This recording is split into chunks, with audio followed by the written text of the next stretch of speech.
Hi, and welcome to IP series COVID-19 edition, where we talk on everything intellectual property related, from copyright to trademark, patent, industrial design, trade secret, IP theft, IP infringement, IP branding, IP strategy, IP expansion, everything IP. That is what we'll be doing here. So, as tradition, we always have a case study for each episode that we do and we talk about. And today we will be focusing on the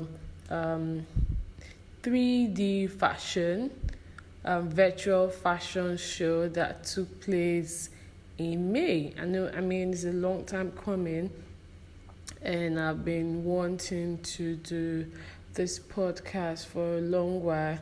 Only that I've been, I like my topics to, resonate with my case study, and also the type of IP I would be focusing on. So, yeah, welcome to today's episode.